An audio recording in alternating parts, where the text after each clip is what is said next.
Hello students, SSC Public Examination March 2026 expected question mode. The following data gives the information on the observed lifetime in hours of 225 electrical components. Electrical components ఎట్లా work చేస్తాయో వాటి life time ఎంత అని చెప్పడానికి, ఎన్ని hours పనిచేస్తుంది ఒక్కో component అని చెప్పడానికి ఇక్కడ ఒక డేటా ఇచ్చారు. లైఫ్ టైం ఇన్ అవర్స్లో ఉంది, ఇక్కడ ఫ్రీక్వెన్సీ ఉంది. ఫర్ ఎగ్జాంపుల్ ఇక్కడ ఉన్నటువంటిది 0 to 20 తీసుకుంటే ఈ 0 గంటల నుంచి 20 గంటల మధ్య 10 ఎలక్ట్రికల్ కాంపోనెంట్స్ వర్క్ చేస్తాయంట. 20 నుంచి 40 అవర్స్ 35 కాంపోనెంట్స్ వర్క్ చేస్తాయి. ఎలక్ట్రికల్ కాంపోనెంట్స్ అంటే బల్బ్ అవ్వచ్చు, ఏదైనా అవ్వచ్చు, ఎలక్ట్రికల్ గూడ్స్ లాంటివి అనమాట. ఇట్లాగా 60 నుంచి 80 మధ్యన 61, ఇట్లా చివరికి వస్తే 100 నుంచి 120 అవర్స్ 29 కాంపోనెంట్స్ ఉన్నాయి. దీన్ని ఇట్లా ఉన్నటువంటి డేటాని నిలువుగా రాసుకున్నాం. ఇక్కడ ఉన్నటువంటి ప్రతిదీ ఫ్రీక్వెన్సీ దానికి ఎదురుగా ఉంది. మోడ్ దీన్ని కనుక్కోవాలి. మోడ్ ఎట్లా కనుక్కుంటామంటే ఇక్కడ అడిగారు చూడండి, determine the model life time of the component. Model life time అంటే మోడ్ అని అర్థం. ఇక్కడ ప్రత్యేకంగా మోడ్ అని కనపడలేదని మీరు భయపడక్కర్లా, మోడల్ అనగానే మోడ్. సో ఇప్పుడు మోడల్ క్లాస్ మనం కనిపెట్టాలి. Which is the highest frequency? 61 is the highest frequency. So ఇదిలా అండర్లైన్ చేస్తే this is modal class. Model క్లాస్లో ఏదైతే ఫ్రీక్వెన్సీ ఉందో దాన్ని F1 అంటాం మనం. దాని పైన ఉన్న దాన్ని ఫ్రీక్వెన్సీని దీన్ని F0 అంటాం, F0.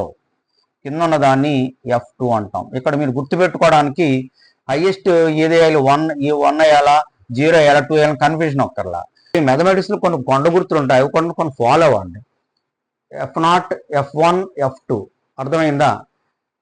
0, 1, 2 వరుసగా ఉన్నాయి కాబట్టి ఆ విధంగా ఫాలో అవ్వండి.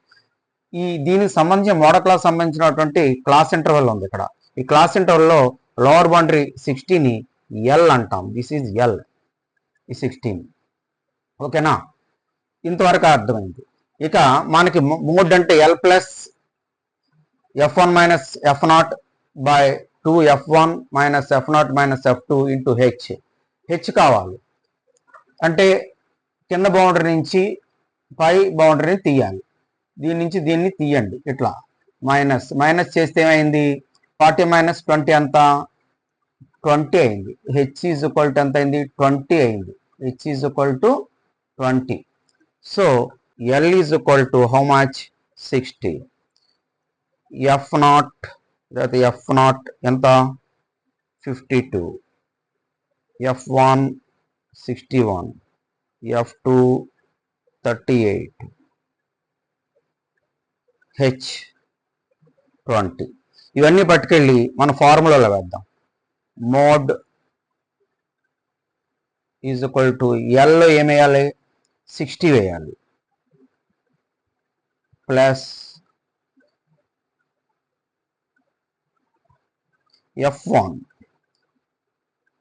61 minus F0 52 by 2 into 61 minus 52 minus 38 into H 20. Simplification జాగ్రత్తగా చేయాలి. 61 లోంచి 52 తీస్తే 60 plus 9 122 minus 90 into 20. That is equal to 60 plus 9 by 2, 12. 12 నుంచి 9 తీస్తే 3 into 20. ఇందులో 1's ప్లేస్లో 2 ఉంది. ఏం పోతుందని చూస్తే 4 పోతుంది. ఇందులో 5 times, ఇందులో 8 times.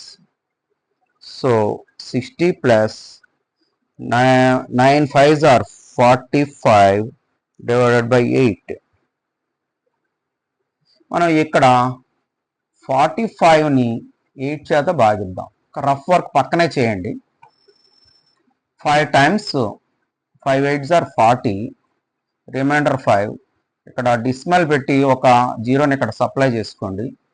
ఇప్పుడు మళ్ళీ 6 టైం పోతుంది. 48 మైనస్ చేస్తే 2 అవుతుంది.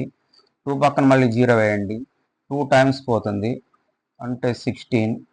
4 రిమైండర్ మళ్ళీ 0 వేయండి. ఎగ్జాక్ట్లీ 5 టైమ్స్ పోతుంది. 40 = 0. సో 5 తర్వాత డిస్మల్స్ 3 వరకు వచ్చి ఇక్కడ తోటి క్లోజ్ అయింది అది. So that is equal to 60 plus 5.625 వచ్చింది. ఇది ఇంటీజర్ తర్వాత డిస్మల్ పార్ట్ ఉంది. ఇంటీజర్ 60కి కలపండి అంటే 65 అవుతుంది. 0.625. సో 65.625 అంటే ఏ మధ్యన ఉంది? 60కి 80 మధ్యన ఉంది. ఇన్ బిట్వీన్ హైయెస్ట్గా వర్క్ చేసేటివి హైయెస్ట్ అవర్స్ వర్క్ చేసే కాంపోనెంట్స్ ఇందులో కొన్ని 62.625 అవర్స్ మధ్యన కాంపోనెంట్స్ బాగా వర్క్ చేస్తున్నాయి ఇందులో కొన్ని. అది mode. Therefore mode is equal to అని మనము ఆన్సర్ రాయాలి. ఏమని రాయాలి? Mode is equal to 65.625 hours. ఎన్ని అవర్స్ వచ్చాయని చెప్పి అడిగారు కదా. లైఫ్ టైము అవర్స్లో ఉంటుంది. లైఫ్ టైం ఇంతే. ఇట్లా చేస్తే దీనికి 8 మార్క్స్. చాలా ఇంపార్టెంట్ క్వశ్చన్. ఉన్నట్టు కొంచెం డిఫికల్ట్గా అనిపించింది నాకు, అది చేశాను. మీరు ఇది చేసుకుంటే మిగిలినవన్నీ చేయగలుగుతారు. మోడ్కి ప్రత్యేకంగా ఏమి కట్టక్కలా ఇలాగా అడ్డంగా ఉన్నదాన్ని నిలువుగా రాసుకుని, హారిజాంటల్గా ఉన్న వర్టికల్గా రాసుకుని దాన్ని చూసి జాగ్రత్తగా హైయెస్ట్ ఫ్రీక్వెన్సీ ఏదో కనుగొంటే మొత్తం అంతా ఈ ప్రాబ్లమ్ సాల్వ్ అయిపోయింది. ఇంకేం లేదు. సో దట్ మీరు చేయండి. All the best. Public exams వస్తానని నేను ఆశిస్తున్నా. వస్తే మీరు చేయగలుగుతారని కూడా నేను అంటున్నాను. Wish all the best for in the coming examinations. Thank you. మన ఛానల్ని షేర్ చేయండి. మీరే చూస్తున్నారు, మీరే కాకుండా మీ ఫ్రెండ్స్కి తెలియపరచండి. తద్వారా వాళ్ళు కూడా కాస్త దీని మీద ఐడియా ఉంటుందని నేను ఆశిస్తాను. Kindly share my channel. Thank you.